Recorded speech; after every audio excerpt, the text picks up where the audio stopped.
joining me for the Founders and Startups podcast. This is Lisa Connor's Vote. I'm an executive and leadership coach, and I invite you to check out my website at everbetteryou.com. Today, I'm excited to welcome my guests, Koch and Pablo Solanet. They are co-founders at FireFly Farms. Hey, guys. Hi. How are you? I'm great. How are you doing? Doing really well. Good. So excited to have both of you join me today to tell me about your entrepreneurial journeys. And you know what, let's just start out with giving people a sense of place. Okay, so I'm here in Bethesda, Maryland, right outside of DC in my home recording studio. Where are you located right now? We're in Accident, Maryland, which is a tiny little town about 5 miles north of Deep Creek Lake. So many of your listeners will know Deep Creek in Garrett County. Accident is the little town they pass through and don't notice. Right. It's a small town. On the way to Deep Creek. Yeah. So hopefully they'll stop and visit us next time. So we're about 2.5 hours from you. Yeah. West. Yeah. And I will say that I stopped in Accident, Maryland to visit your shop, your facility, which was a great move on our part. I'll just tell a little story. My husband and I did a weekend at Lake Point Inn, which is this beautiful inn at the end of Deep Creek Lake. And one of the guests came. It's a very friendly place. If you stay there, you get to know everybody else staying there at the same time, right? So this man came in and he said, I just spent all this money at this cheese shop at FireFly Farms in Accident, Maryland. He said they kept giving me samples and I couldn't leave, and it was just so enticing, and everybody has to go. So we were like, okay. And so on the way home, we stopped there, and we also spent a good deal of money in your shop. Thank goodness. It was, we enjoyed the cheeses and the meats and the wines and the crackers and everything else that we bought. Thank you. To resupply. Thank you. Yeah, absolutely. It's a happy little place. Oh, yeah. It is a happy little place, and it's cool. There's this window into the production facility. Correct. Could you tell me about that? So when we opened here, this is the second creamery location that we've manufactured in. And when we opened here in 2011, that space in the front and that, storefront on 219 inspired us to do a retail store. And we thought we really want to make it an experience and invite people into the make room in a way. And so that window was the biggest one we could manage in, but it provides for interaction. We get to talk to people about what's going on behind the scenes. Right. They can see the cheeses aging. It's a happy place. Yeah. Yeah, it's really cool. Very unique. Thank you. Mm-hmm. So let's go to the beginning of FireFly Farms. Mike, what was going on with you when you first showed up in Garrett County? Wow. So Pablo and I bought the farm where we currently live full time in 1997 as a country home. I was in the middle of what would be a 20-year career at Fannie Mae. Yeah. And, bought the place as a country home, basically. All of our friends were going east to the beach. We wanted to go west, and we very quickly started thinking about a farm-based business to take what Pablo was doing at the time and amp it up. To let the listeners know, I have a culinary background.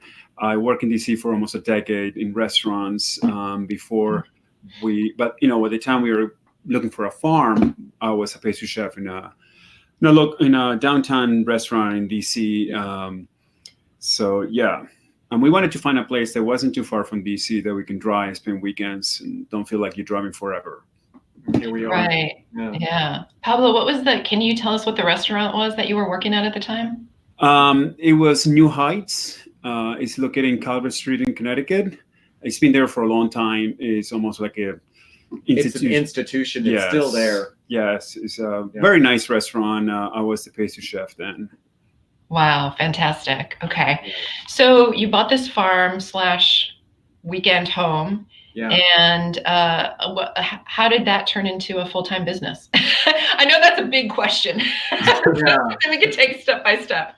I've asked this question so many times, and I wish I had a better answer.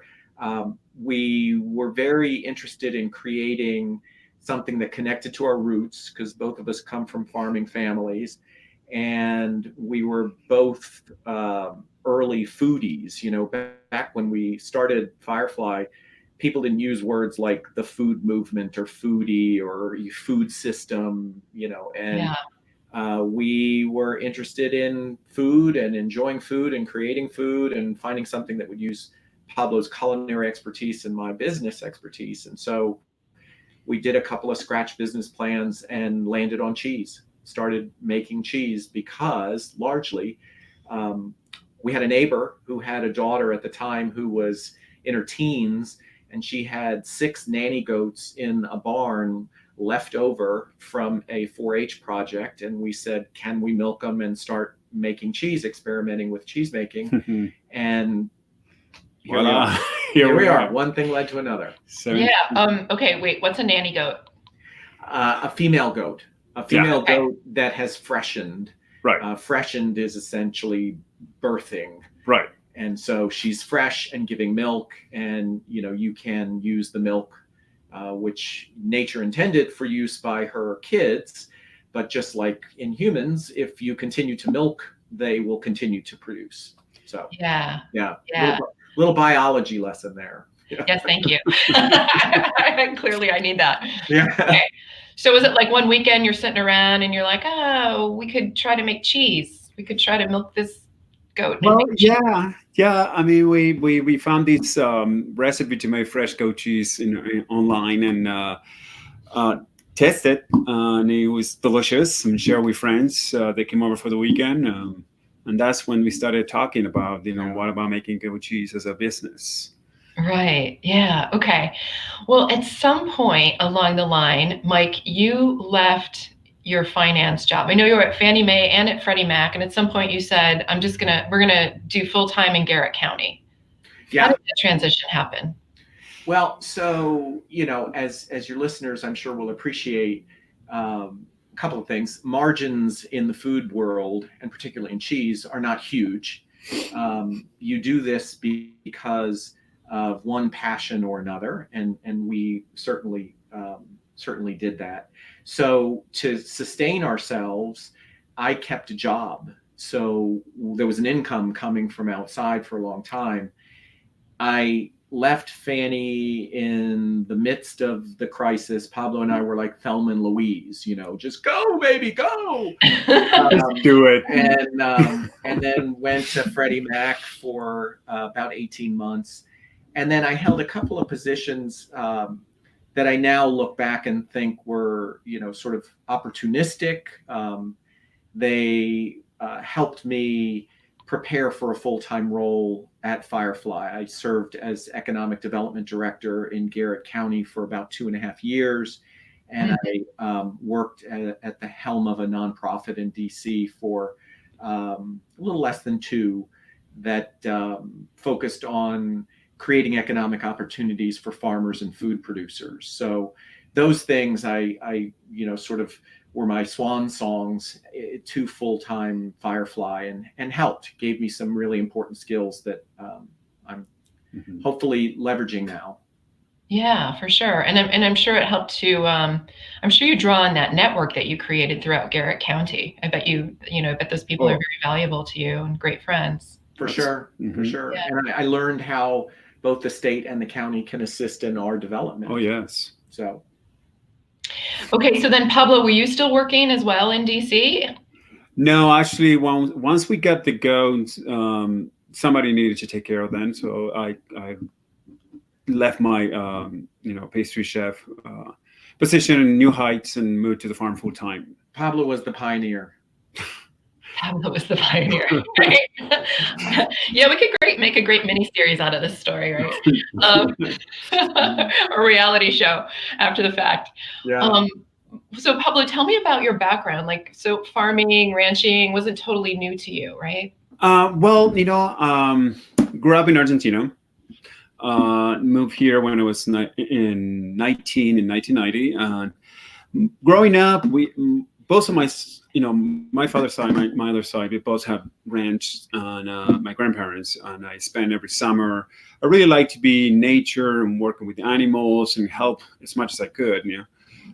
So the idea when we we wanted to have a farm-based business. It sounded wonderful for me, Yeah. to me. Yeah. Yeah. So, and also, cheese making is you creating food, and I being a chef and a foodie and passionate about that. Cheese making is wonderful. It connects delicious. a lot of dots. Exactly. It's all connected. Yeah. Mhm. Well, and the lifestyle is so different between DC. I mean, you're in this thriving, awesome place, Northwest DC. Garrett County is also awesome in its own way, but very different. What was that transition like for you? Did you ever sort of think, what am I doing? Yeah, there'd be moments like that. Yeah, it was a culture shock. Being in DC, working in restaurants, you're busy. It's stressful and always surrounded by people. To be just me and the goats and the dogs. I'm milking the goats and making cheese, and yeah, I mean it was quite different. Yeah. Yeah. But was there anything that you remember in particular that you did to cope at that time? Cope with the loneliness, cope with the culture change? What worked for you? I want to say probably when the original goats started having babies. The first kidding season. The first kidding season. I mean, not knowing anything about how to take care of babies. So, the goats, it was all new to me. I have my moments. Can I tell the story? Oh, God. Okay. So I'm in some random conference room at Fannie Mae, and my phone is blowing up, and yes, I can't talk to you now. And Pablo is, that Latin temper is, nothing could be worse. It's going horribly. The babies are coming, and they won't suck on the teats, and I don't know what to do. And I'm literally, I have to call you back. Those were the dark days. Yeah, we learned a lot. Mm. Yeah, and of course, in the middle of the winter when there's they kid in February, snow and ice, and so that didn't help. Yeah, that was probably one of those calls where Mike was like, "I think it might be time for me to." We survived. What doesn't kill you makes you stronger. And and you realize that the goats, being in the living for many centuries and without any human interaction, right? And they survive. So, by the second and third kidding season, it was a whole different thing. It's like they'll be fine. Yes. Yeah. Yes, good perspective. Well, at what point did you bring on help? Did you bring on part-time staff or full-time staff to help augment this operation? So the first staff that we really brought on was additional cheese making staff, and we made some really good hires. Our first cheese making hire was a gentleman by the name of Matt Cedro, who was with us for 15 years, and his wife eventually joined the company as well and led our sales and marketing. She was with the company for 13 years. We hired her shortly after Matt, and they were with us until 2018. They left in 2018, yes. And went on to pursue other things, and still, remain great friends and supporters of FireFly. After Matt, we hired a young man named Dan Porter, who was 17 at the time, and he's still here. He leads my production operations. And amazing.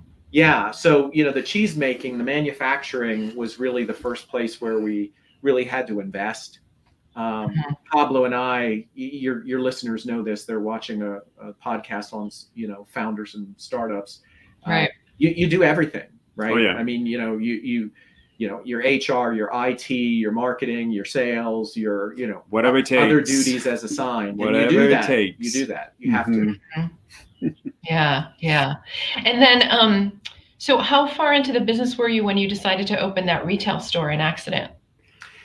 We opened the retail store about 10 years after we started commercial cheese making. I say this with all respect for my home, right, which is Garrett County. We knew from the start that we couldn't run a business if we were only selling cheese in our community. And so retail was not a really big focus for us at first. We were focusing on distribution into Washington, D.C., Philadelphia, Baltimore, eventually New York, Pittsburgh.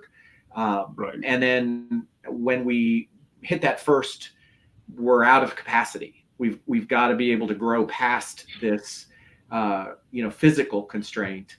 We bought the building that we're in right now and took a capacity leap, and at that time opened a retail store. And all of a sudden, we became known. I don't think people in Garrett County knew there was a cheesemaker here until 2011, when all of a sudden it was like, hey, wow, you're opening a cheese shop in Accident? Are you insane? It's actually doing really well. Yeah, it's actually doing really well. We get a lot of visitors. Yeah, and then and at a certain point you started hiring additional people to help you with the cheese and the operations, and so that must have also helped you to get known in Garrett County. For sure. Yeah. We now employ it's about 25 people, and they work for retail, they work for manufacturing. We have a QC and compliance manager. As you grow, you start to acquire talent that helps you grow even further and do it more intelligently. Right. So yeah. And we were talking earlier about the various stores that you currently distribute your cheeses to, and it's an impressive list, right? So Pablo, these are probably, I imagine that these are the stores that you most love to shop at. Oh my God, yes, right? Absolutely. When we had the property in DC, we had a Whole Foods like 5 minutes from our place, and one of the things I miss the most is having access to places like that. But Whole Foods and Wegmans, Belducci's. That sadly we don't have, unless you have to drive like 2 hours to Pittsburgh to get the closest Whole Foods. But it's one of the things you have to like sacrifice to be in the country. Although it's gorgeous and it's surrounded by nature. And right now we just had 6 inches of snow, and it's like a postcard. It's beautiful, and they know how to clear 6 inches of snow, as opposed to here in DC, where everything has to shut down for 1 inch. Oh my God, it will be the end of the world. My God. Yeah, 6 inches. We don't know what to do with that. So, what was it like to get that first contract, that first big distribution contract? Because everybody wants to sell to Whole Foods or to Mom's Organic Market or to Wegmans. How did that happen? It was unreal. And one of the good things about Whole Foods did to us is they allow us to start small. At that time we were very small. Our business was a fraction of what it is now. We were able to start in a few stores, and then grow from there. Now we have like 5 regions of Whole Foods. It's wonderful. Well, and I think it's important for your listeners to also know that we started at a time when the food safety environment was completely different. Those first handful of stores, there was a period where Pablo was delivering cheese to targeted Whole Foods locations in the back of a Dodge Durango. And, cheese was in a cooler. It doesn't happen now. We're post Food Safety Modernization Act, and we're audited, and the work that you have to do to land a big retailer account now is very, very different. And when you're on this side of it, that's barrier to entry that is a competitive advantage. But we got lucky. It was a very different world in 2002 and 2003. So sort of like right place, right time. You made those right connections, and it's working for you. Yeah, and to toot Pablo's horn a little bit, the other thing that drove it, Pablo was the original cheesemaker. He was the creative inspiration behind our first 3 cheeses and had a hand in just about everything else. That first year, 2002, 2 of our cheeses won recognition at the American Cheese Society's competition in judging. So we hit the scene. We won a blue and a silver, and it just created a tension that was exhilarating. And, we learned a lot. We made some mistakes, of course. But, we translated into growth. So. Nice. Yeah. It's wonderful to get that positive feedback right from the beginning. Yeah. Oh my God. It was great. I remember that. And I'd love it if you would tell a story about your lineage. Like, you're not the first person in your family to make cheese, apparently. Correct. I, like Pablo, had memories of summering on a farm. My father's father was looking back in modern language, he was a sustenance farmer. He had 88 acres in Iowa. The barn had cows for milking, pigs. There were a handful of goats. There were dogs. There were cats. He farmed table food and then corn to sell to commodity markets or put in the silo for the animals. And they were some of my fondest memories. And I made cheese with my grandmother, his wife, the first time when I was very young. And it was just, kitchen farmhouse cheese. My great-great-grandfather was a cheesemaker in Switzerland. And so that connection to cheese and to farming definitely had an impact when we started to put the pieces together. Yeah, it makes me proud. Makes me really proud. Yeah, it's really cool when someone can use all of the different aspects of their background and it comes together. And for both of you, you're drawing on all these different skills and relationships that you've developed throughout the years. I mean, if you stop and count, this is maybe for each of you your second, third, fourth, fifth career, something along those lines, which we don't have time to go into right now. But I know, Mike, you started as an English teacher, which is I did. Fascinating. Again, we won't go down that right now. We'll save that for the follow-up interview. All right, let's talk money for a minute, if we can. How did you finance this venture from the very beginning? So until recently, we were self-funded completely.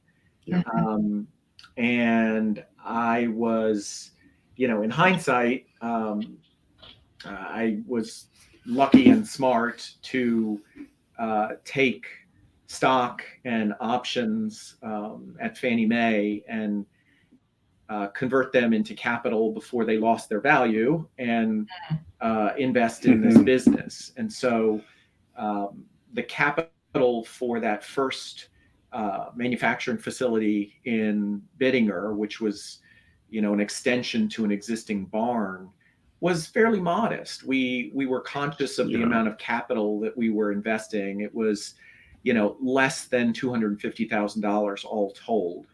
And then when we moved into this building, there was another $750,000 that was a combination of equity and debt. And recently, and I'm very, very proud to be able to say this, we had a successful Series A round, issued some preferred stock, and generated some additional equity and improved our balance sheet and have the ability to continue to grow. So it's made us really proud. Yeah. Pablo, is he underestimating or not, tooting his own horn there a little bit on the financing? No, he spent a lot of the most of the finance came from our personal. I mean, mostly your side. Yeah. We as the business needed, we sold a house in DC and help. But you were pretty accurate. Pablo doesn't like numbers. He's the right side of the brain. I'm the left side of the brain. Yeah, it's a good combination. It sounds like there were some really savvy moves that you made, and that was really important for developing the business. No, so why was it important for you to raise money for your future operations? What do you have in store? In store, pun intended. Great question. So, this could be, interview part 2, but, part of the Series A preferred stock raise was, the discipline of, not only putting your own money, but showing a balance sheet and a P&L to the world that was investable. And that sort of validation, that's sort of like, we've checked this box. We're no longer a lifestyle business. We're a real going concern. And the capital will be deployed to expand both the manufacturing business and the retail business. We're working with the county and the state on a second manufacturing location that will be leasing from Medco, the Maryland Economic Development Corporation. It's a spec building that's going up in a business park south of here. And we're opening a second retail location just north of you in Baltimore at the Whitehall Mill Market. So we're excited. Yeah, yeah. And so how many more people do you anticipate hiring? We already started. We hire maybe a half a dozen so far to train. So by the time we move to the new place, these people are going to be able to do things that we want them to do. So we did some talent acquisition. We hired a manager for our retail location in Baltimore because it's obviously not possible for us to do it from here. I was wondering about that.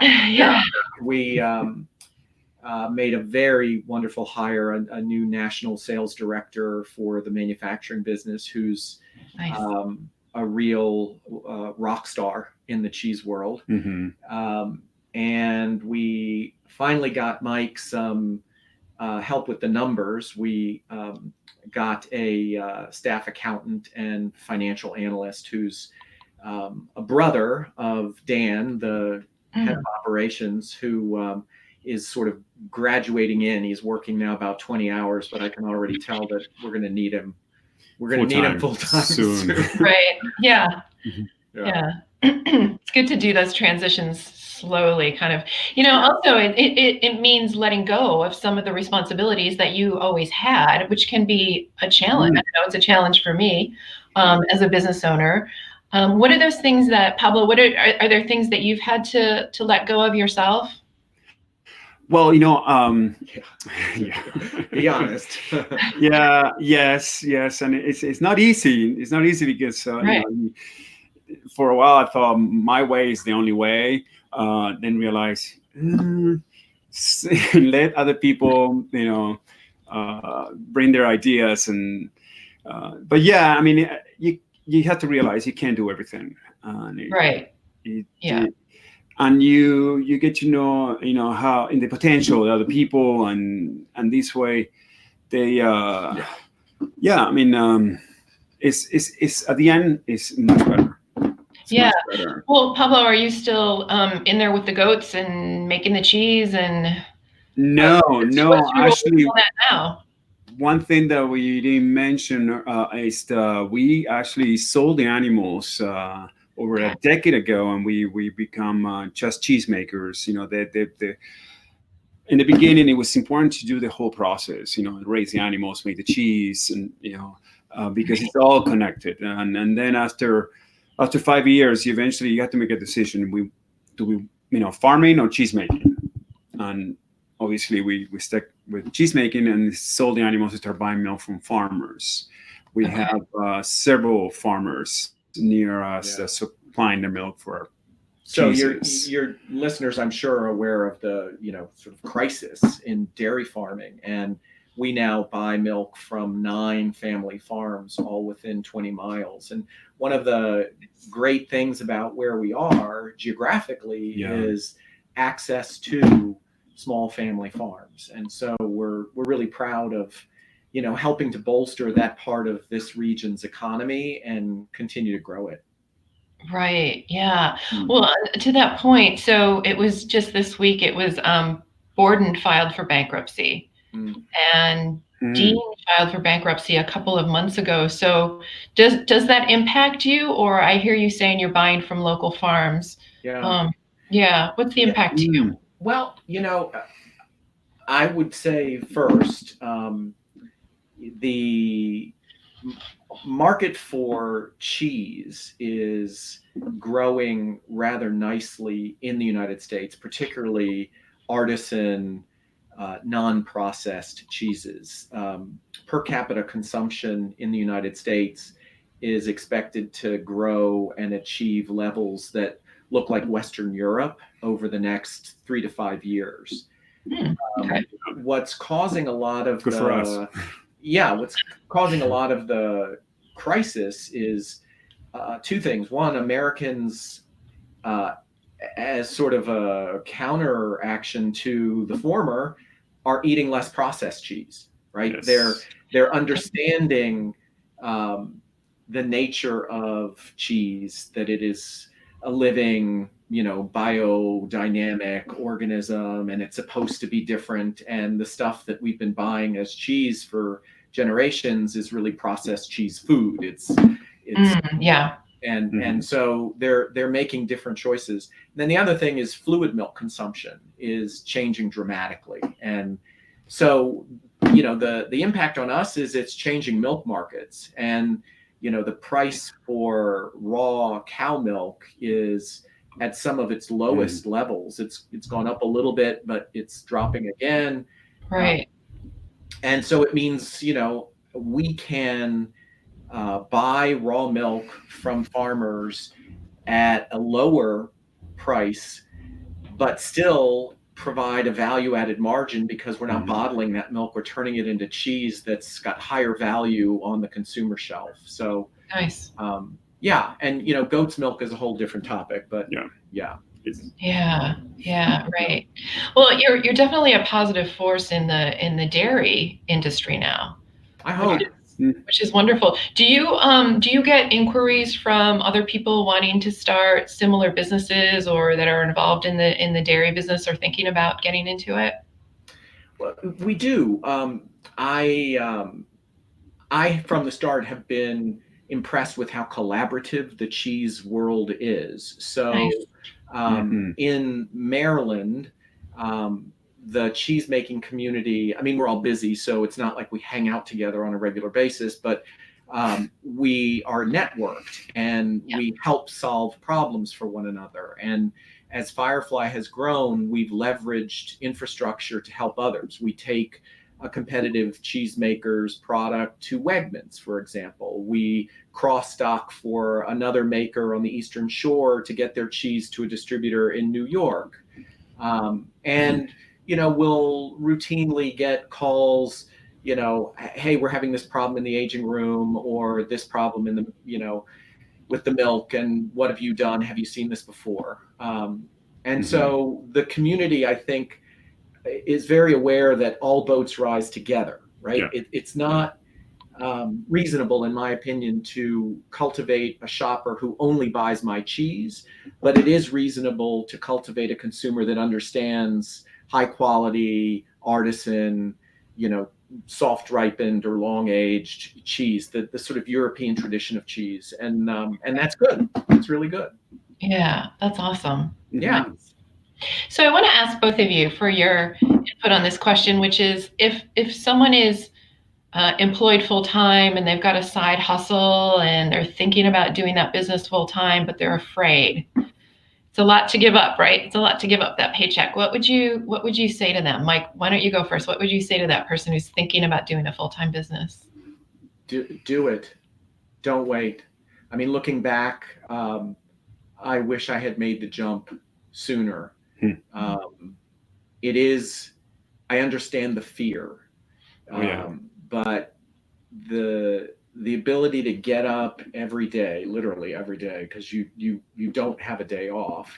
7 days a week. Yeah, you get up every day and you're doing something that matters, that you're passionate about, that you directly see the rewards from, or suffer, the consequences and learning opportunities of a mistake. I never thought I would have been this excited about being an entrepreneur. Nice. Pablo, what would you add to that? What I would say is make sure you love what you want to do. because you're going to do it a lot. Because it doesn't go away. It doesn't go away. Doesn't go away. Also, connect with other people who does the same thing. That helps a lot. One of the things help us a lot in the beginning is be able to, in our case, there's the American Cheese Society, which is a organization that is formed by other cheesemakers from all over, and it's a great community, and they all help each other, and that really helps. So whatever you choose to do, find a community. Find the community. Yeah. Wonderful. Mm-hmm. Well, is there anything that we haven't talked about, that I haven't asked you about, that you want to share before we sign off? I mean, this has been incredible. Relative to that last question, I would just say, go into this and be really aware that you don't know what you don't know, right? And so if you'd have told me that I would have to learn cost accounting, or I'd have to be a HR manager, or know the ins and outs of IT networking, or, I mean, I think as I listen to Pablo, one of the things that I love most about being an entrepreneur is you have to be inquisitive. You have to want to constantly learn, and not a lot of people expect that. And so being prepared for that, and taking the right level of energy and inquisitiveness into the job. Well, at the same time, it's exciting because you're always learning. You're always learning new things, and never a boring day. Right. Oh, no. Every day it's like, wow, let's do this. Yeah, that's fantastic. That's fantastic. It sounds like you guys have built an incredible life, an incredible business. I wish you great success as you move forward. 2020 is going to be a huge year for you guys. Oh my God. A year from now, we're going to be in a total different place. Wow. Yes. Not sure exactly where, but it'll be different for sure. All right.